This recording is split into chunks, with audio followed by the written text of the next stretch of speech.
राम राम साथियों, आज बड़ा ही दुख के साथ कहना पड़ रहा है अपने टिटोली गांव में, आर्य समाजी गांव में ये 4 पास्टर आ रहे हैं जो धर्म परिवर्तन करवावे ईसाइया का।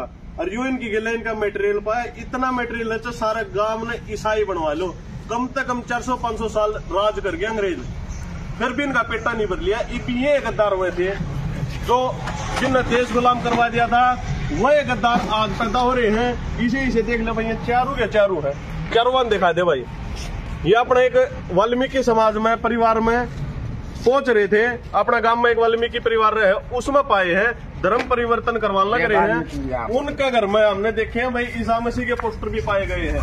ये कनेक्शन देने लग रहे रोम के साथ। अपनी भारत माँ न छोड़ गए, माँ भारती न छोड़ कर रहे।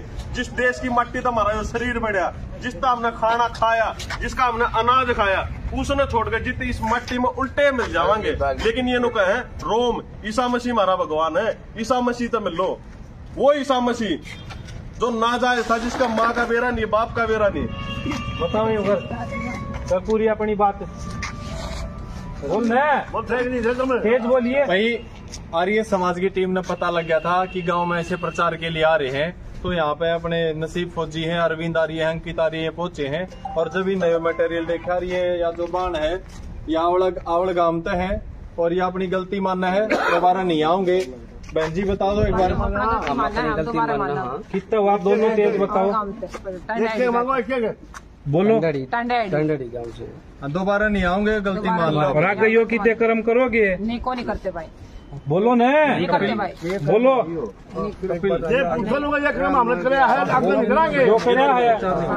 बोलो आगे करोगे?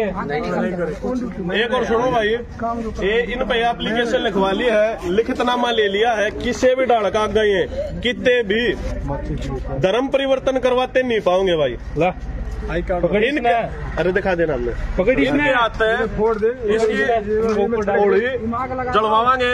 ये बाइबल है, कुरान है। और एक और सुन लो भाई, एक मिनट रुक जा, एक और सुन लो भाई। ये जो आसमानी किताब अगर हमने गांव में बढ़ती पाएगी, चाहे कुरान हो चाहे बाइबल हो भाई, बख्शिया नहीं जाएगा। ये सब छोटा लाग रहा मानस ना गांव में आगे सबक नहीं पाओगा भाई। यार ये समाजी आगा में दिल दुखा भाई, पता नहीं है कती भी इनका आते हैं ये भाई पूछ लो भाई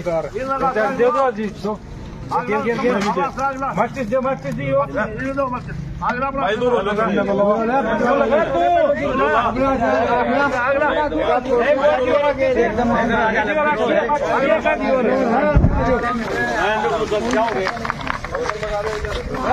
बोलो सनातन धर्म की जय श्री राम, जय गौ माता, आर्य समाज, भारत माता की जय।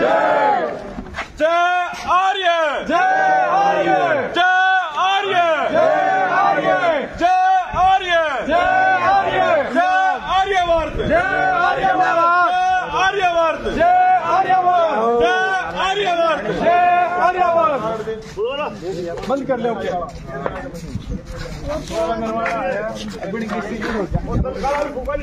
इज द लॉर्ड मोर ख्रीष्टीय भाई भणी माने आपण मानकु स्वागत करुचे मोसेस न्यूज टीवी रे। वर्तमान आपण माने जो वीडियो को देखि सारे अछंती, सही वीडियो हेउची हरियाणा रो। आउ हरियाणा रे गोटे ग्राम रे किछि प्रभुंकर दास माने ता सहित जणे विश्वासी भाई तांको साथरे जायथिले, आउ गोटे घरे प्रार्थना पाई जायथिले। सेही समय रे किछि आर्य समाज रो लोक माने से घर को आसी तांको ऊपर आक्रमण कले, प्रभुंकर दास मानकु पिटिले, से मानकु माड़ मारिले। आउ विश्वासी भाई तांको अधिक माड़ मारिछंती, आउ आघात मध्य हेइछंती। हाँ मोर प्रिय भाई भणी माने, आउ ता सहित आउ बाइबल आउ जेतिकी सॉन्ग बुक जाको थिला ताहा मध्य बाहर को आनी से माने सेई बाइबल को लाथ मारुछंती। आपण माने देखिले लाथ मारुछंती, ता सहित से बाइबल गुडा को आउ सॉन्ग बुक समस्त विषय को से माने जळे देई अछंती। हाँ मोर प्रिय भाई भणी माने, जे लोक माने सत्य को जानी नाहंती, सेति पय एते ବିରୋଧ କରୁଛନ୍ତି ଆଉ ସେଇ ବାଇବଲକୁ ମଧ୍ୟ ଜଳେଇ ଦେଇଅଛନ୍ତି। ମୋର ପ୍ରିୟ ଭାଇ ଭଉଣୀ ମାନେ, ସେମାନେ ଭାବୁଛନ୍ତି ବିରୋଧୀ ଦଳ ମାନେ ଯେ ବାଇବଲକୁ ଜଳେଇ ଦେଲେ ସମସ୍ତ କାର୍ଯ୍ୟ ସମାପ୍ତ ହେବ ଆଉ ଏଇ ଖ୍ରୀଷ୍ଟିଆନ ଲୋକମାନେ ପ୍ରଭୁଙ୍କର ଲୋକମାନେ ପ୍ରଚାର କରିବେ ନାହିଁ ଆଉ ତାଙ୍କର ଏ କାର୍ଯ୍ୟ ବଢିବ ନାହିଁ, ଏହିପରି ତାଙ୍କର ଚିନ୍ତାଧାରା। କିନ୍ତୁ ବାଇବଲକୁ ଜଳେଇଲେ କିନ୍ତୁ ଆମମାନଙ୍କ ହୃଦୟରେ ଯେଉଁ ପ୍ରଭୁ ଅଛନ୍ତି ଆଉ ଈଶ୍ୱରଙ୍କର ବାକ୍ୟ ଅଛି ତାହା କେବେ ମଧ୍ୟ ସେମାନେ ଜଳେଇ ପାରିବେ ନାହିଁ। ହଁ ମୋର ପ୍ରିୟ ଭାଇ ଭଉଣୀ ମାନେ, ଆଉ ରୋମୀ ସରକାର ମଧ୍ୟ କେତେ ଏଇ ସୁସମାଚାରକୁ ବନ୍ଦ କରିବା ପାଇଁ ଚେଷ୍ଟା କରିଥିଲା କିନ୍ତୁ ତାହା ମଧ୍ୟ କରିପାରିଲା ନାହିଁ। ମୋର ପ୍ରିୟ ଭାଇ ଭଉଣୀ ମାନେ, ଏଇ ସୁସମାଚାର ପ୍ରଚାର କୌଣସି ମନୁଷ୍ୟର ଦେଇଥିବା ଆଜ୍ଞା ନୁହେଁ, ଏହା ଏକ ଈଶ୍ୱରଙ୍କ ଦେଇଥିବା ଆଜ୍ଞା ଅଟେ। ସେଥିପାଇଁ ଏହି ଆଜ୍ଞାକୁ, ଏଇ ସୁସମାଚାରକୁ, ଏଇ ଈଶ୍ୱରଙ୍କର ଶକ୍ତିକୁ କେହି ମଧ୍ୟ ଅଟକାଇ ପାରିବେ ନାହିଁ।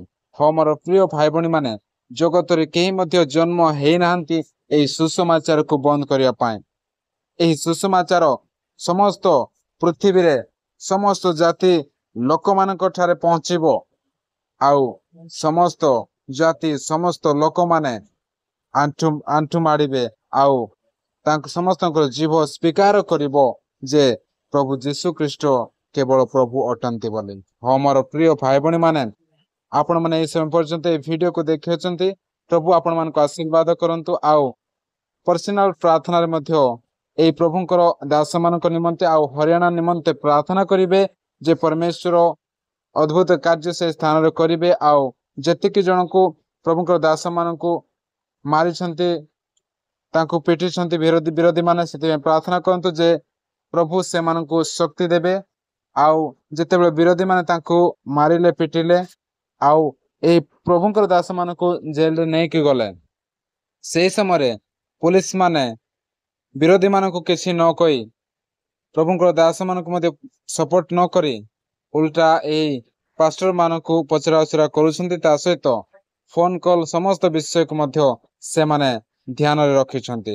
ମୋର ପ୍ରିୟ ଭାଇ ଭଉଣୀ ମାନେ, ସେଥିପାଇଁ ପ୍ରଭୁଙ୍କର ଦାସମାନଙ୍କ ନିମନ୍ତେ ଆମେ ପ୍ରାର୍ଥନା କରିବା ଯେ ପ୍ରଭୁ ସେମାନଙ୍କୁ ଶକ୍ତି ଦିଅନ୍ତୁ ଆଉ ପବିତ୍ର ଆତ୍ମା ତାଙ୍କୁ ଗାଇଡ କରନ୍ତୁ ଆଉ ଏବଂ ଯେଉଁ ଯେଉଁ ସ୍ଥାନରେ ଆଘାତ ହେଇଛନ୍ତି ପରମେଶ୍ୱର ତାଙ୍କୁ ଆରୋଗ୍ୟତା ପ୍ରଦାନ କରନ୍ତୁ। ସେଥିପାଇଁ ଆପଣମାନେ ପ୍ରାର୍ଥନା କରିବେ ସମସ୍ତ ପ୍ରଭୁଙ୍କର ଦାସ ମାନଙ୍କ ନିମନ୍ତେ। ମୋର ପ୍ରିୟ ଭାଇ ଭଉଣୀ ମାନେ, ଏହିପରି ଭିଡିଓ ଯଦି ଆପଣମାନେ ପ୍ରତ୍ୟେକ ଦିନ ଦେଖିବା ପାଇଁ ଚାହୁଁଛନ୍ତି ତେବେ ଏହି ଚ୍ୟାନେଲକୁ ସବସ୍କ୍ରାଇବ କରନ୍ତୁ, ଲାଇକ୍ କରନ୍ତୁ ଆଉ ସେୟାର ମଧ୍ୟ କରନ୍ତୁ। ମୋର ପ୍ରିୟ ଭାଇ ଭଉଣୀ ମାନେ, ପୁନର୍ବାର ସମସ୍ତଙ୍କୁ ପ୍ରେଜ୍ ଦ ଲର୍ଡ।